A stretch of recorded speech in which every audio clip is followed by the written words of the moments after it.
السلام علیکم ورحمۃ اللہ وبرکاتہ۔ سورۃ الفاتحہ آیت نمبر 6۔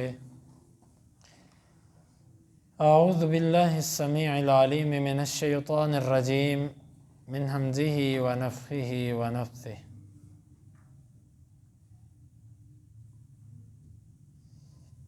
اہدنا الصراط المستقیم،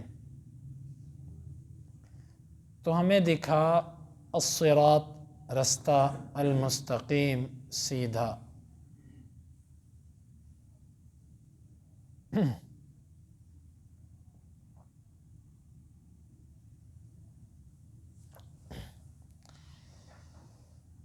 اس آیت مبارکہ میں ہدایت کا ذکر ہے، تو ہمیں ہدایت دے۔ ہدایت کسے کہتے ہیں؟ ہدایت کا معنی ہوتا ہے نرمی کے ساتھ، شفقت کے ساتھ کسی کو اس کا مقصود دکھانا یا اس کے مقصود تک پہنچانا۔ ہدایت کی دو قسمیں ہیں، ایک ہوتا ہے رستہ دکھانا، اس کو کہتے ہیں ارات الطریق، رستہ دکھانا، اور ایک ہوتا ہے منزل مقصود تک پہنچانا، اس کو کہتے ہیں ایصال الی المطلوب، مطلوبہ جگہ، مطلوبہ چیز تک پہنچانا۔ یہ دو قسمیں ہدایت کی جاتی ہیں۔ اب رستہ دکھانا یہ اللہ تعالیٰ بھی دکھاتا ہے، اس کا نبی بھی دکھاتا ہے، مسلمان مومن ہر بندہ دوسرے کو رستہ دکھاتا ہے۔ یعنی رستہ دکھانے سے مراد یہ بتانا کہ یہ کام کرو گے تو جنت ملے گی، یہ کرو گے تو سزا ملے گی، یہ رستہ دکھانا ہے۔ یہ ہر کوئی کرتا ہے، انبیاء بھی کرتے رہے، اور ان کے بعد جتنے ان کے جانشین اور ان کے متبعین آئے وہ سب یہ کام کرتے رہے۔ اور ایک ہوتا ہے رستے پر چلانا، منزل مقصود تک پہنچانا، یہ صرف اور صرف اللہ رب العالمین کرتا ہے۔ اِنَّکَ لَا تَهْدِی مَنْ أَحْبَبْتَ، جسے آپ چاہو اسے آپ ہدایت نہیں دے سکتے۔ اللہ تعالیٰ نے واضح طور پہ فرما دیا کہ جسے آپ چاہو اسے آپ رستہ نہیں دکھا سکتے۔ یہاں پر دکھانے سے مراد رستہ اور منزل مقصود تک پہنچانا ہے، کیونکہ دوسرے مقام پہ فرمایا کہ اِنَّکَ لَتَهْدِی إِلَى صِرَاطٍ مستقیم، آپ لوگوں کو صراط مستقیم کی رہنمائی کرتے ہیں، اور یہاں پر فرمایا کہ جسے آپ چاہو اسے آپ رہنمائی نہیں کر سکتے۔ تو اس میں فرق یہ ہے کہ جہاں پر ہدایت دینا مقصد ہے، ہدایت دینا معنی ہے، وہ صرف اللہ کا کام ہے، اور جہاں پر رستہ دکھانا مقصد ہے وہاں پر اللہ کے نبی صلی اللہ علیہ وسلم ہے۔ ہم سب کو اللہ کے نبی صلی اللہ علیہ وسلم نے رستہ دکھایا، پھر آپ کا دکھایا ہوا رستہ ہم لوگوں کو دکھاتے ہیں کہ ہمارے نبی صلی اللہ علیہ وسلم نے ہمیں یہ رستہ دکھایا، لہذا یہ رستہ ہے، تم بھی اس پر آ جاؤ۔ تو اہدنا، تو ہمیں ہدایت دے، ہمیں چلا تو الصراط المستقیم، سیدھے راستے پر۔ صراط مستقیم کیا ہے؟ صراط راستہ، المستقیم سیدھا، یعنی جس میں ٹیڑھ پن نہ ہو، کسی قسم کی کج روی نہ ہو۔ اس سے مراد دین اسلام ہے، اس سے مراد دین اسلام ہے، قرآن ہے، یعنی کہ یہ جامع لفظ ہے کہ اس سے مراد دین اسلام ہے۔ اللہ تو ہمیں دین اسلام کا جو سیدھا رستہ ہے اس رستے پر چلا۔ اور حدیث کے اندر بھی آتا ہے کہ نبی کریم صلی اللہ علیہ وسلم نے فرمایا کہ نواس بن سمعان رضی اللہ عنہ اللہ کے نبی صلی اللہ علیہ وسلم سے بیان کرتے ہیں کہ آپ نے فرمایا کہ ضرب اللہ مثلا صراطا مستقیما، اللہ تعالیٰ نے سیدھے رستے کی مثال یوں بیان کی ہے، وَعَلَى جَنبَتَيِ الصِّرَاطِ سُورَانِ فِيهِمَا أَبْوَابٌ مُفَتَّحَةٌ، اس سیدھے رستے کی جو دیواریں ہیں دو، یہ سیدھا رستہ ہے، اس کے دائیں اور بائیں دو دیواریں ہیں، ان دیواروں میں کچھ دروازے ہیں، جو دروازے کھلے ہوئے ہیں۔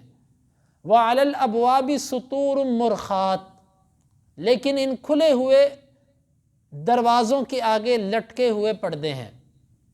وَعَلَى بَابِ الصِّرَاطِ دَاعٍ يَقُولُ یا ایھا الناس ادخلوا الصراط جمیعا ولا تفرقوا، اور اس راستے کے سر پر جہاں سے یہ رستہ شروع ہوتا ہے وہاں پر ایک بندہ کھڑا ہے، وہ ہر بندے کو آواز دیتا ہے لوگو اس رستے میں داخل ہو جاؤ، لیکن ولا تفرقوا، دائیں بائیں نہ ہونا۔ کیوں؟ یہ رستہ سیدھا ہے لیکن اس کی جو دو دیواریں ہیں نا دائیں اور بائیں، ان میں کچھ دروازے ہیں، ان دروازوں میں تم نے جھانکنا نہیں ہے، آگے پردے لٹکے ہیں، تم نے پردوں کو کھولنا نہیں ہے۔ جس بندے نے پردے کو ہٹا لیا اور جس نے اس میں جھانک لیا وہ اندر چلا جائے گا۔ پھر تم نے اس سیدھا رستے پہ چلنا ہے، اور اس رستے کی جو دو دیواروں میں جو دروازے ہیں نا، ان دروازوں کی طرف تم نے بالکل نہیں دیکھنا۔ وَدَاعٍ يَدْعُو مِن فَوْقِ الصِّرَاط، اور ایک داعی ہے جو اس رستے کے اوپر بیٹھا ہوا ہے، وہ بھی لوگوں کو آواز دیتا ہے۔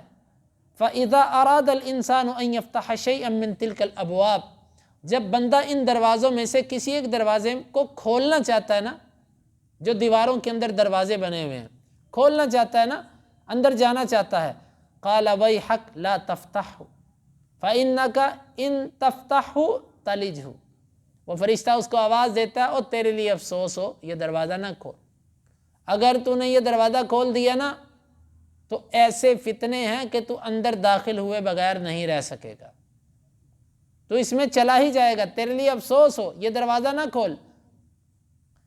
اللہ کے نبی صلی اللہ علیہ وسلم نے یہ مثال دی، یہ مثال دے کے کیا سمجھایا؟ آپ نے فرمایا فالصراط المستقیم الاسلام، وہ جو سیدھا رستہ ہے نا یہ کیا ہے؟ یہ اسلام ہے۔ والسوران حدود اللہ، اور جو دو دیواریں ہیں نا یہ اللہ کی حدیں ہیں جو اس سیدھے رستے کے دائیں اور بائیں قائم کر دی گئی ہیں، کہ یہ اللہ کی حدیں ہیں، اس سے تم نے باہر نہیں نکلنا۔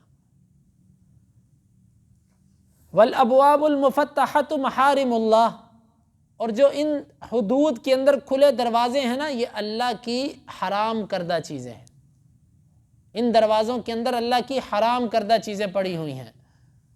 وَذَلِكَ الدَّاعِي عَلَى رَأْسِ الصِّرَاط کتاب اللہ، اور یہ دروازے رستے کے شروع میں جو داعی دعوت دینے والا کھڑا ہے یہ قرآن مجید ہے، جو آپ کو کہتا ہے لوگوں سیدھے رستے پہ جانا، ادھر ادھر نہ ہونا، یہ قرآن مجید ہے۔ وَالدَّاعِي مِن فَوْقِ وَاعِدُ اللَّهِ تَعَالَى فِي قَلْبِ كُلِّ مُسْلِمٍ، اور جو اوپر سے آواز آتی ہے نا یہ ہر مسلمان کے دل کے اندر اللہ تعالیٰ نے جو سلیم اور فطرت رکھی ہے نا، جب وہ گناہ کرنے لگتا ہے ایک دفعہ دل میں آواز آتی ہے یار غلط کام کر رہا تو، دل سے یہ جو آواز آتی ہے نا یہ داعی ہے۔ گویا کہ اللہ کے نبی صلی اللہ علیہ وسلم نے اس حدیث مبارکہ میں صراط مستقیم کس کو کہا؟ اسلام کو، یعنی کہ اسلام کو آپ نے صراط مستقیم کہا۔ یہاں پر ایک معروف سوال ہے، وہ سوال یہ ہے کہ بندہ نماز میں یہ پڑھتا ہے اے اللہ ہمیں سیدھے رستے پہ چلا، بھئی سیدھے رستے پہ چل رہا ہے تو نماز پڑھنے آیا ہے نا، یہ قرآن پڑھتے ہوئے کہتا ہے اہدنا الصراط المستقیم، سیدھے رستے پہ ہے تو پڑھ رہا ہے نا، تو یہ تو ایسے ہی ہے جس کو کہتے ہیں تحصیل حاصل، ایک چیز پہلے سے موجود ہے پھر اس کا سوال کرنا، ہدایت تو اللہ نے دی ہوئی ہے اب دوبارہ ہدایت مانگ رہا ہے، تو یہ مطلب نہیں ہے اس کا۔ اہل علم نے اس کے کئی جوابات دیے، ایک جواب تو اس کا یہ ہے کہ اللہ جس طرح اس وقت تو نے مجھے ہدایت دے رکھی ہے نا، میں آئندہ زمانے میں بھی تجھ سے ہدایت ہی طلب کرتا ہوں، کیونکہ آنے والے وقت کا کوئی پتہ نہیں، آج تو میں نماز میں کھڑا ہوں، آج تو میں قرآن پڑھ رہا ہوں، لیکن آنے والے زمانے میں بھی اہدنا الصراط المستقیم، استقامت اللہ سے مانگتا ہے کہ اللہ مجھے ثابت قدمی استقامت اس پر عطا کرنا، ایسا نہ ہو کہ میں پھسل جاؤں۔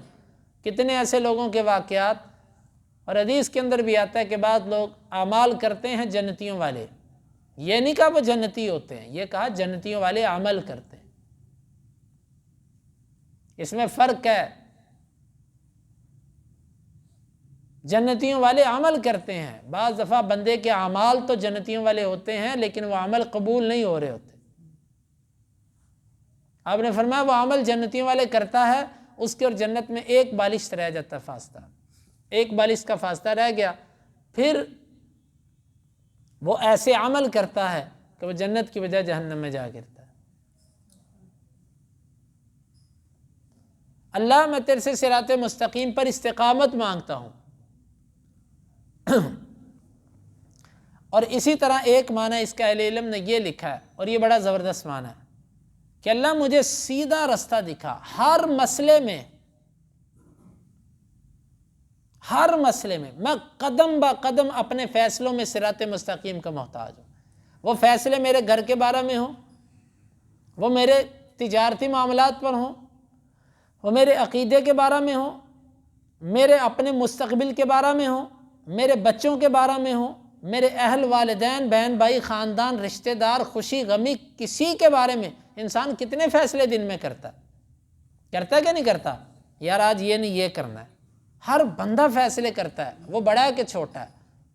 کچھ فیصلوں کا تعلق اس کی ذات سے ہوتا ہے، کچھ فیصلوں کا تعلق کسی کی ذات سے ہوتا ہے۔ اے اللہ اہدنا الصراط المستقیم، میرے معاملے جیسے بھی ہوں، ان کا تعلق جن معاملات سے بھی ہو، ہر معاملے کے اندر جو سیدھا رستہ ہے نا، مجھے وہ دکھا۔ اس اعتبار سے یہ اتنی بڑی دعا ہے، اتنی بڑی دعا ہے۔ اب آپ ذرا تھوڑا سا مزید اس پر غور کریں۔ اللہ تعالیٰ کی ہم نے تعریف کی پہلے، پھر اللہ تعالیٰ کے ساتھ اظہار وفاداری کیا کہ اللہ تیری ہی عبادت کرتے ہیں اور تجھ سے مدد مانگتے ہیں، نہ کسی اور سے مدد مانگی اور نہ کسی اور کے آج تک ہم نے عبادت کی۔ اتنا کہنے کے بعد اللہ سے صرف ایک چیز مانگی، اہدنا الصراط، اور سوال ہی کوئی نہیں ہے یہاں پر، اور سوال ہی نہیں۔ حالانکہ یہ مقام ایسا ہے کہ اللہ سے جو مانگا جائے، جس انداز سے بات چل رہی ہے، بڑا زبردست انداز ہے۔ تو حقیقت یہ ہے، اس کو کہتے ہیں کہ کوزے میں دریا بند کرنا۔ ایک آیت ہے لیکن اس کے اندر سب کچھ آ گیا، باقی رہا ہی کچھ نہیں۔ اللہ دنیا ہو کہ آخرت ہو، میرے جو بھی معاملات ہیں، میرے جس طرح کے بھی معاملات اور مشکلات اور مسائل ہیں، اللہ میں ہر مسئلے میں تیرے سے صراط مستقیم مانگتا ہوں۔ اب بتائیے کیا پیچھے بچا؟ تو گویا کہ اللہ کے نبی صلی اللہ علیہ وسلم کی جو دی ہوئی دعائیں ہیں، قرآن کی سکھائی ہوئی جو جامع کلمات ہیں، ہم صرف اس کے معنی پر غور کر لینا۔ اور ایک اور بات، انسان کے ذہن میں معنی کی، لفظ کی جتنی وسعت ہوتی ہے نا، انسان اسی سوچ سے مانگتا ہے۔ ایسا ہے کہ نہیں ہے؟ میرے ذہن میں ایک لفظ کی جتنی وسعت ہے نا، میں اس لفظ کو اس وسعت تک ہی استعمال کروں گا۔ لیکن جب میرے ذہن کے اندر اس لفظ کی وسعت آ جائے گی نا کہ بھئی اس سے تو پیچھے بچا ہی کچھ نہیں، یہ تو صراط مستقیم ہر معاملے کے اندر اللہ سے مانگا جا رہا ہے، چاہے وہ دین ہو کہ دنیا ہو، آخرت ہو کہ دنیا کی زندگی ہو، یہ تو ہر معاملے میں صراط مستقیم ہے۔ پھر آپ کا ذہن اور اللہ تعالیٰ کا فرمان ہے، انا عند ظن عبدی بی، میں اپنے بندے کے ساتھ ویسے ہوتا ہوں جیسے اس کا میرے بارے میں گمان ہوتا ہے۔ جب ہمارا گمان یہ بن گیا کہ اللہ ہر مسئلے میں صراط مستقیم، تو اللہ تعالیٰ آپ کو آپ کے گمان کے مطابق صراط مستقیم دے گا۔ اور جس بندے نے معنی پر ہی غور نہیں کیا ساری زندگی، یا جس سے معنی پر غور کیا اور اس نے یہ سمجھا کہ اللہ صراط مستقیم مجھے نماز پڑھنے کی توفیق دے دے، تو پھر ظاہر بات ہے جس کی جتنی سوچ ہے اس کو اس کی سوچ کا ہی ملے گا۔ ایک بندے کی سوچ بڑی ہے، اس کی نظر بڑی ہے، ظاہر ہے اس کی وسعت زیادہ ہے، اس کو اس کے مطابق ملے گا۔ جس کے پاس جگہ تھوڑی ہے اس کو تھوڑی سی چیز ملے گی، اس کی جگہ بھر جائے گی۔ جس کے پاس جگہ وافر ہے اس کو زیادہ چیز ملے گی کیونکہ جگہ زیادہ اس کے پاس۔ تو یہ ہم جب یہ آیت مبارکہ پڑھتے ہیں تو اس نقطہ نظر سے بھی ہم اپنے اندر وسعت پیدا کریں۔ اہدنا الصراط المستقیم، اے اللہ تو ہمیں سیدھا رستہ دکھا۔ اب صراط مستقیم کیا ہے؟ لاکھوں دعوے دار دنیا کے اندر صراط مستقیم کے، ہمارا رستہ سیدھا، ہمارا رستہ سیدھا، اللہ تعالیٰ نے وہ بھی فیصلہ کر دیا۔ وہ انشاءاللہ العزیز ہم کل کے درس میں پڑھیں گے۔ اللہ رب العالمین سے دعا ہے اللہ تعالیٰ ان آیات کو سمجھنے کی اور عمل کی توفیق عطا فرمائے۔